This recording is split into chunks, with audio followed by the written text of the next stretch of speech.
Mi novia dijo, mis amigos piensan que me limitas, así que terminamos. Yo respondí, genial.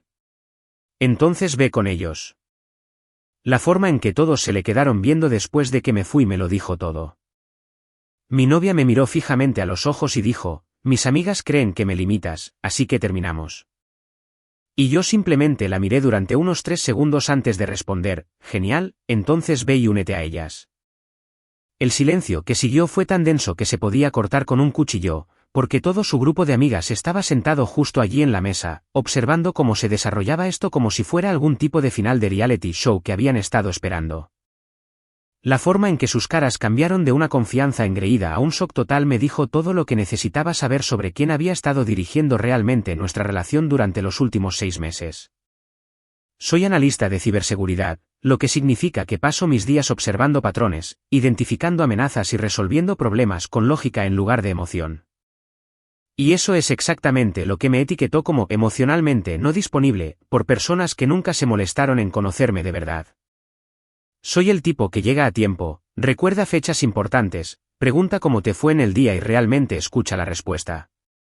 Pero, aparentemente, eso no es suficiente cuando te miden contra una lista de requisitos de algún presentador de podcast sobre cómo debería ser un novio. Emily y yo nos conocimos hace 2 años en una cafetería donde ella leía un libro sobre minimalismo y yo estaba trabajando en una auditoría de seguridad para un cliente. Empezamos a hablar sobre cómo la mayoría de la gente complica demasiado sus vidas cuando las soluciones simples funcionan mejor. Ella estudiaba diseño gráfico, tenía una energía tranquila, y pasábamos horas caminando por la ciudad hablando de todo, desde arquitectura hasta sueños extraños.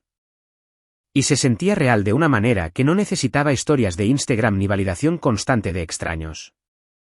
Nuestro primer año juntos fue genuinamente bueno porque nos comunicábamos como adultos. Teníamos nuestras propias vidas, pero hacíamos tiempo el uno para el otro. Y cuando surgían problemas, los hablábamos en lugar de dejar que se infectaran. Ella se mudó a mi apartamento después de unos 8 meses, y fue fácil. Dividimos las tareas según quién era mejor en qué. Cocinábamos juntos los fines de semana y teníamos esta broma recurrente sobre lo aburridos que debíamos parecer a otras personas porque preferíamos quedarnos en casa viendo documentales que salir de fiesta. Entonces consiguió el trabajo como asistente de producción en el podcast Verdad Viva. Y todo comenzó a cambiar de maneras que no reconocía al principio. Comenzó con cosas pequeñas, como nuevas frases apareciendo en su vocabulario. Palabras como patrones tóxicos, trabajo emocional y eso no me sirve, usadas en contextos que no encajaban con nuestra situación real.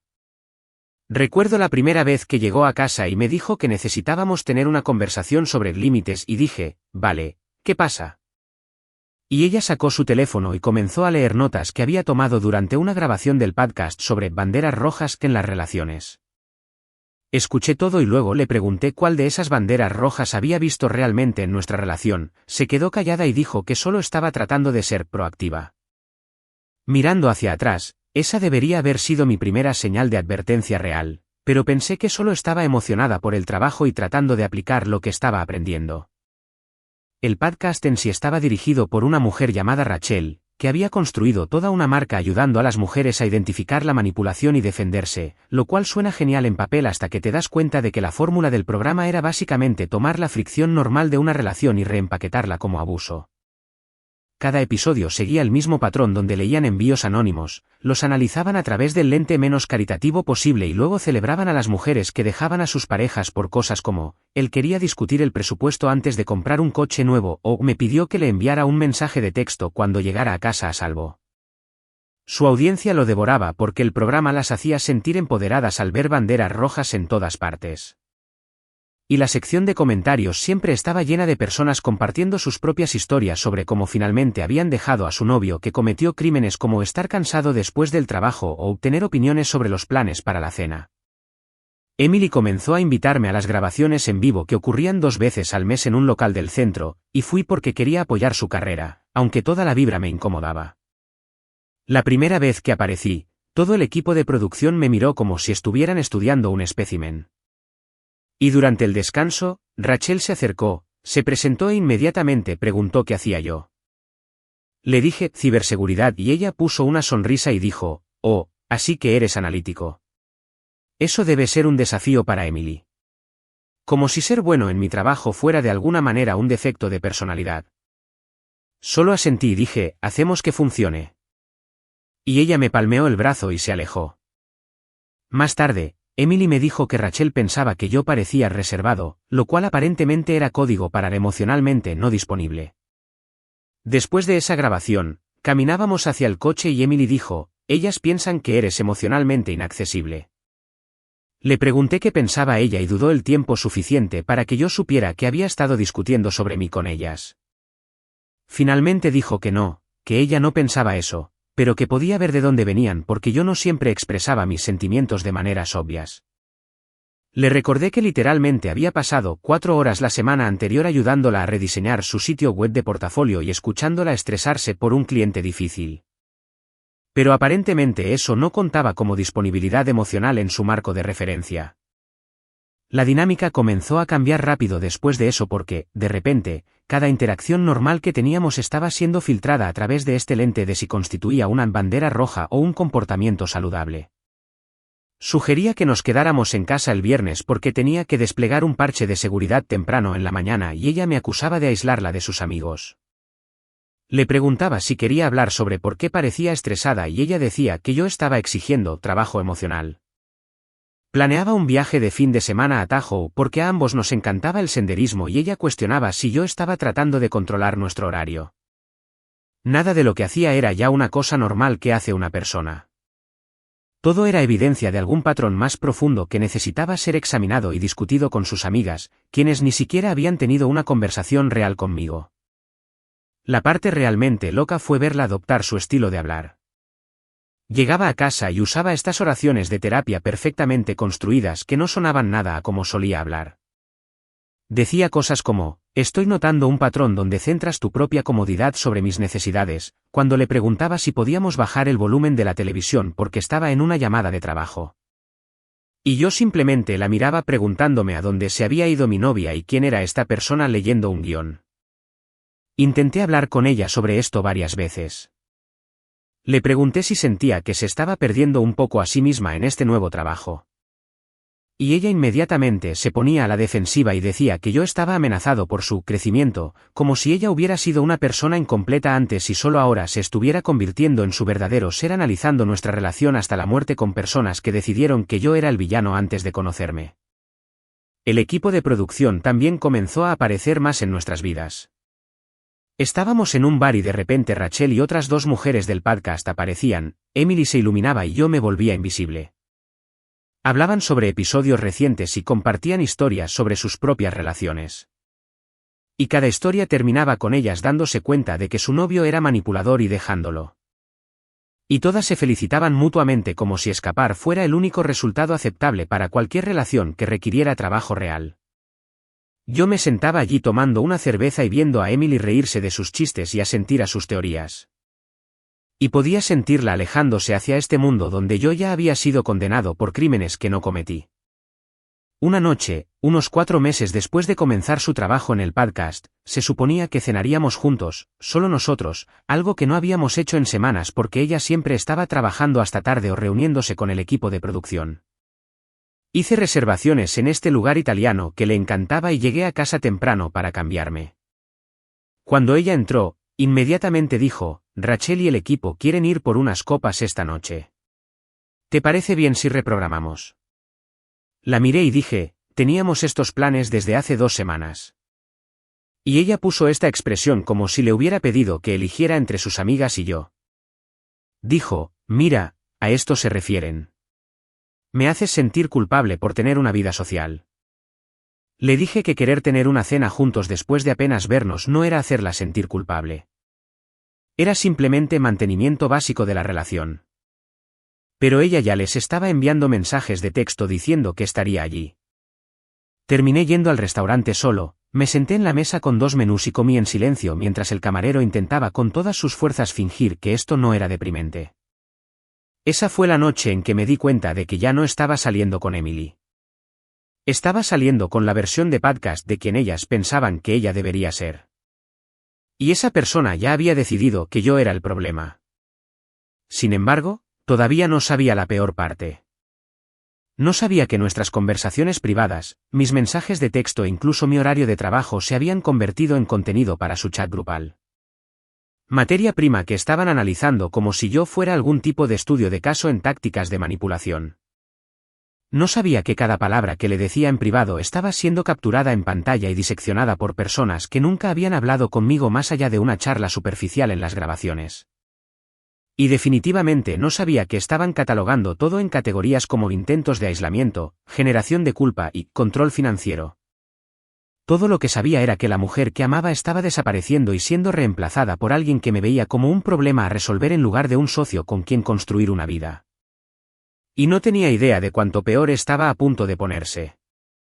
El momento en que descubrí que habían estado leyendo mis mensajes privados fue tan surrealista que mi cerebro casi se negó a procesarlo al principio. Como cuando ves algo tan incorrecto que tu mente necesita unos segundos para ponerse al día con lo que tus ojos te muestran. Era un martes por la noche y Emily estaba en la ducha. Su iPad estaba en la mesa de centro vibrando con notificaciones. Y normalmente ni siquiera miraría sus dispositivos porque la privacidad era algo en lo que realmente creía, a diferencia de, aparentemente, todos los demás en su vida. Pero la vista previa de la notificación estaba justo ahí en la pantalla de bloqueo y decía, Rachel, el clip 3 es perfecto, clásica frase de aislamiento. Y mi estómago se desplomó porque sabía exactamente que era el clip 3. Era una nota de voz que le había enviado a Emily 4 días antes sobre querer reservar una cabaña en Tahoe para nuestro aniversario. Levanté el iPad y se desbloqueó cuando lo incliné. Y lo que vi me hizo sentir físicamente enfermo porque estaba viendo un chat grupal llamado el Escuadrón de Apoyo de Emily con 12 miembros, incluido todo el equipo de producción del podcast. Empecé a desplazarme hacia arriba y mis manos temblaban porque meses de nuestras conversaciones privadas estaban simplemente allí. Captura tras captura de mensajes de texto que le había enviado, fotos de nosotros juntos con anotaciones señalando mi lenguaje corporal y notas de voz que había grabado cuando estaba demasiado cansado para escribir. Todo diseccionado y analizado como si yo fuera algún tipo de sospechoso criminal. Estaba el texto donde dije que estaba trabajando hasta tarde en una brecha de seguridad y no podía llegar a cenar. Y debajo, Rachel había escrito, nótese la terminología vaga, clásica evitación de la intimidad real. Estaba el mensaje donde sugerí que ahorráramos dinero para el pago inicial de una casa en lugar de tomar unas vacaciones costosas, etiquetado como manipulación financiera, controlando la narrativa sobre su futuro. Incluso había una foto de un sábado por la mañana donde yo estaba preparando el desayuno. Y aparentemente mi expresión era desdeñosa porque no estaba sonriendo lo suficiente. No importaba que literalmente acababa de despertar y aún no había tomado café. Cada interacción normal que habíamos tenido durante meses había sido alimentada a esta máquina que convertía momentos regulares de relación en evidencia de toxicidad.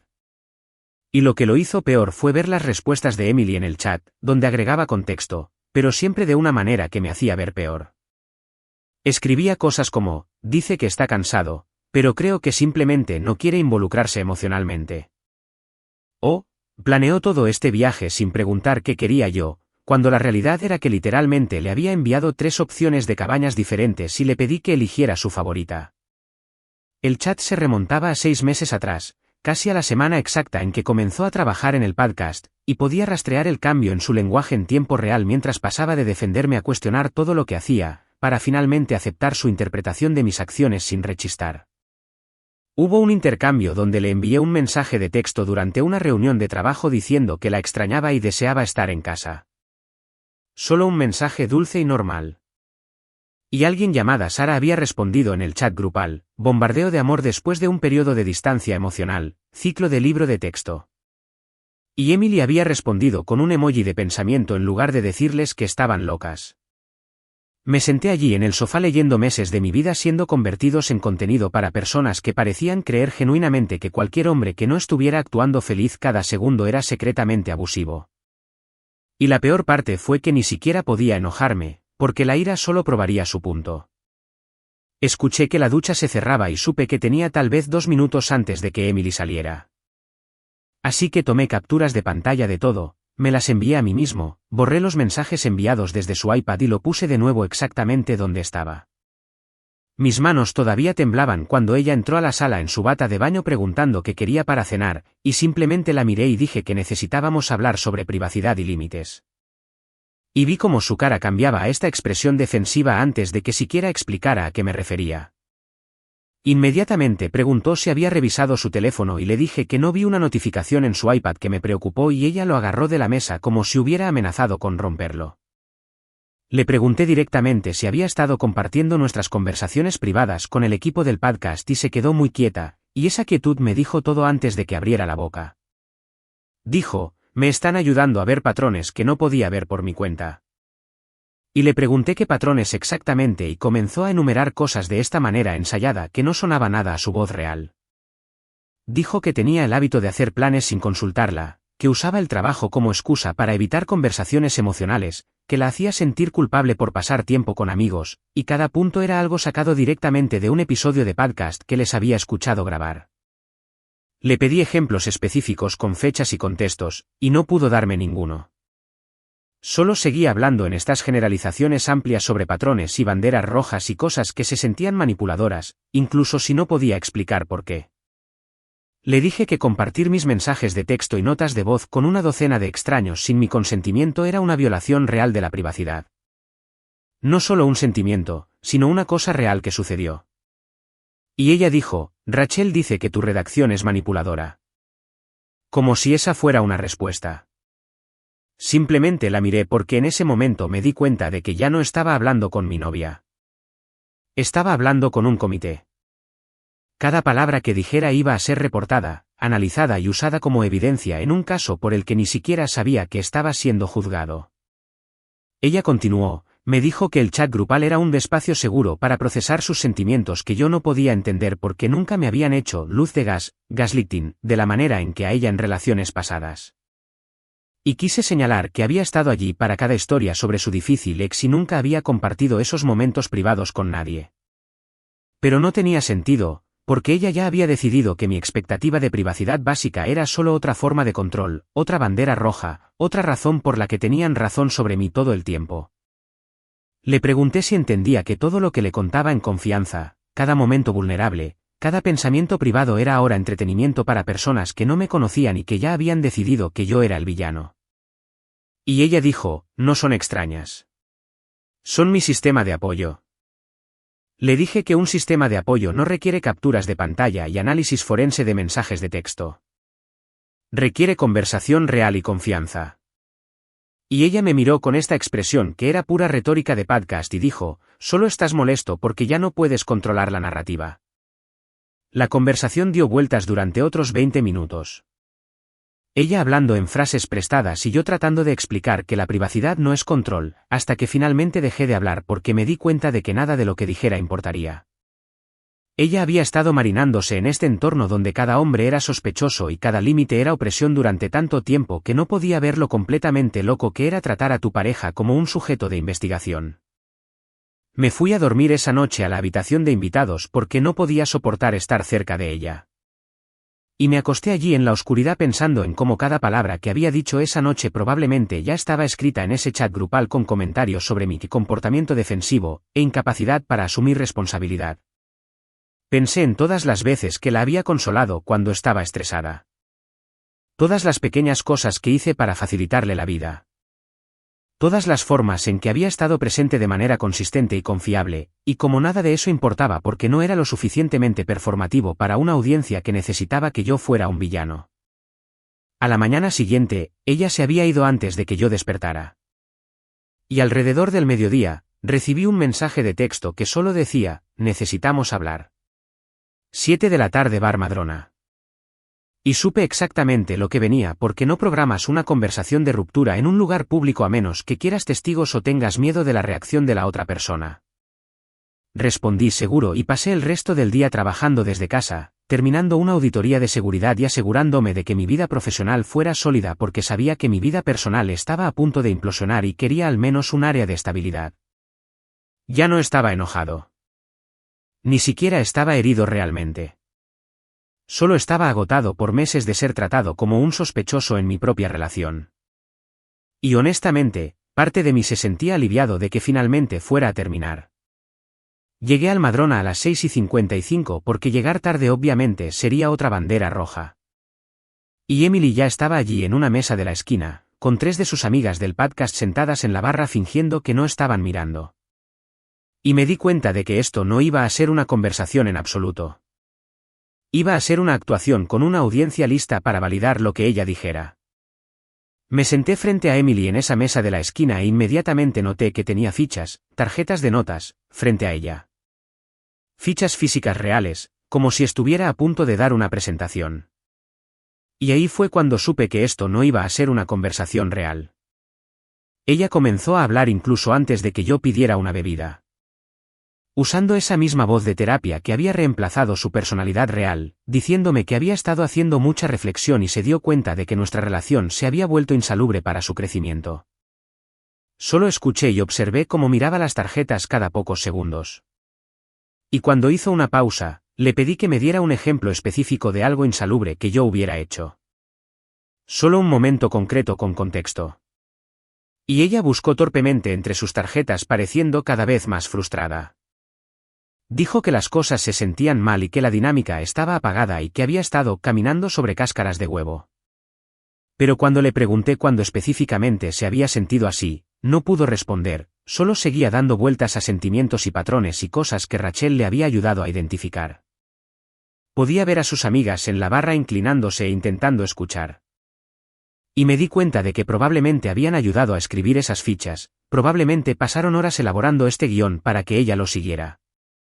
Finalmente dijo lo que probablemente había planeado decir desde el principio. La frase sobre que sus amigas pensaban que yo la limitaba. Y sentí una extraña calma invadirme porque finalmente estábamos llegando a la verdad. Le pregunté si las opiniones de sus amigas importaban más que su propia experiencia de nuestra relación. Y ella dijo que ellas podían ver cosas que ella no, y ahí fue cuando supe que no quedaba relación que salvar. Le dije, genial, entonces ve y únete a ellas. Y la mirada en su cara fue de puro shock, como si hubiera esperado que yo rogara o discutiera o le diera la escena dramática que probablemente habían predicho que haría. Sus amigas en la barra se habían quedado completamente en silencio, y podía sentirlas mirando fijamente. Y Emily simplemente se quedó allí abriendo y cerrando la boca, tratando de averiguar qué decir ahora que su guión no había tenido en cuenta que yo simplemente estuviera de acuerdo. Saqué mi billetera, puse $40 por las bebidas que ninguno de los dos había tocado, y le dije que esperaba que encontrara lo que sea que estaba buscando. Luego me levanté, pasé junto a sus amigas sin siquiera mirarlas, y salí del bar sintiéndome más ligero de lo que me había sentido en meses porque la actuación finalmente había terminado. Los siguientes días fueron mecánicos y eficientes porque así es como manejo los problemas. Hago un plan y lo ejecuto. Empaqué todas sus cosas de mi apartamento, cada prenda de ropa, cada libro y cada artículo aleatorio que había dejado esparcido durante 2 años. Y lo puse todo ordenadamente en cajas y lo dejé en el vestíbulo del edificio con un mensaje de texto diciéndole cuándo podía recogerlo. Bloqueé su número, la bloqueé en cada plataforma de redes sociales, bloqueé a sus amigas, bloqueé a cualquiera asociado con ese podcast, y lo hice todo sin ira ni drama porque simplemente había terminado de darles contenido para analizar. Intentó llamar desde diferentes números y nunca contesté. Envió correos electrónicos que borré sin leer. Y 3 días después del bar, apareció en mi edificio de apartamentos, pero ya le había dicho a la recepción que no la dejaran subir. La seguridad me llamó y pude escucharla de fondo diciendo, solo quiero hablar. Y les dije que le informaran que todas sus pertenencias ya estaban recogidas y que no teníamos nada que discutir. Mi compañero de trabajo me preguntó una semana después por qué parecía mucho más relajado y me di cuenta de que era porque ya no estaba siendo monitoreado. No estaba cuestionando cada palabra que decía o cada decisión que tomaba. No estaba viviendo en una relación que se había convertido en un estado de vigilancia. Empecé a ir al gimnasio de nuevo. Me reconecté con amigos que había estado descuidando. Retomé un proyecto de restauración de un coche en el que había querido trabajar y, en general, recordé lo que se sentía existir sin alguien documentando cada uno de mis movimientos para una audiencia de críticos.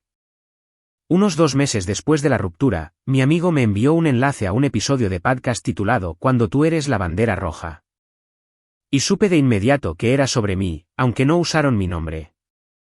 Escuché todo y fue surrealista escuchar a Emily describir nuestra relación como esta situación opresiva donde yo había controlado su horario y la había aislado de amigos y la había hecho cuestionar su propia realidad, nada de lo cual había sucedido realmente. Me pintaron como este maestro manipulador que había sido tan sutil con mis tácticas que incluso yo no sabía que lo estaba haciendo. Y la sección de comentarios estaba llena de personas elogiando a Emily por escapar y llamándome con cada nombre que puedas imaginar. Lo que me molestó no fueron las mentiras exactamente. Fue cuánta gente las creyó sin cuestionar. Cuán listos estaban todos para aceptar que cualquier relación que terminaba debía haber sido tóxica. Y cualquier hombre que pareciera tranquilo debía haber estado escondiendo algo siniestro. Pero aquí está lo que no esperaban. El episodio explotó mucho más que su contenido habitual. Y de repente, personas que realmente me conocían comenzaron a reconocer la historia. Recursos humanos de mi empresa realmente se puso en contacto después de que alguien les enviara el episodio preguntando si eran conscientes de que su empleado estaba siendo acusado de manipulación en un podcast. Y tuve que explicar toda la situación con capturas de pantalla de ese chat grupal que había guardado. Ex compañeros de trabajo, amigos mutuos, incluso la propia prima de Emily se acercaron en privado para decir que sabían que la versión del podcast no coincidía con la realidad. Y lentamente, esta contranarrativa comenzó a construirse en los comentarios donde la gente señalaba que cada ejemplo que ella daba era un comportamiento completamente normal o no mostraba realmente lo que ella afirmaba que mostraba. La reputación del podcast comenzó a recibir golpes porque la gente volvió a revisar episodios antiguos y se dio cuenta de que casi cada historia seguía el mismo patrón de convertir dinámicas de relación regulares en narrativas de manipulación, y los anunciantes comenzaron a retirarse silenciosamente. Yo no participé en nada de eso. No me defendí públicamente ni eché leña al fuego. Simplemente dejé que la verdad hablara por sí misma mientras me concentraba en vivir mi vida de verdad. 6 meses después de que todo implosionara, recibí un correo electrónico de Emily. Sin línea de asunto, solo un mensaje que decía: no eras tóxico. Lamento haber dejado que me convencieran de que lo eras. Y lo miré durante mucho tiempo antes de cerrarlo sin responder porque, ¿qué había que decir? Lo siento, no deshace meses de violación y traición. No borra el hecho de que eligió las opiniones de extraños sobre su propia experiencia. No cambia que estuviera dispuesta a destruirme para encajar en una comunidad que requería que todos tuvieran una historia de origen de villano. Estoy saliendo con alguien nuevo ahora, una ingeniera de software que conocí a través de amigos, que piensa que todo eso del culto al podcast es una locura y que realmente se comunica como una persona real en lugar de leer un guión. Tenemos desacuerdos normales donde hablamos de los problemas en lugar de catalogarlos como evidencia. Y cuando le cuenta a sus amigas sobre mí, es porque quiere compartir su vida, no porque necesite que validen su realidad. Aprendí que cuando alguien te convierte en un personaje en su narrativa en lugar de tratarte como una persona real, el único movimiento es bajar de su escenario y dejar que actúen para una sala vacía. El podcast finalmente fue cancelado después de que múltiples patrocinadores los abandonaran y Rachel publicó alguna no disculpa sobre aprender y crecer. Y escuché a través de amigos mutuos que Emily dejó la compañía de producción y se mudó a una ciudad diferente para un nuevo comienzo. No la odio y no paso tiempo pensando en la venganza porque, honestamente, me dio el regalo más grande, que fue mostrarme exactamente con quién no perder mi tiempo. Y ahora solo me concentro en construir una vida con alguien que ve la pareja como una colaboración en lugar de creación de contenido.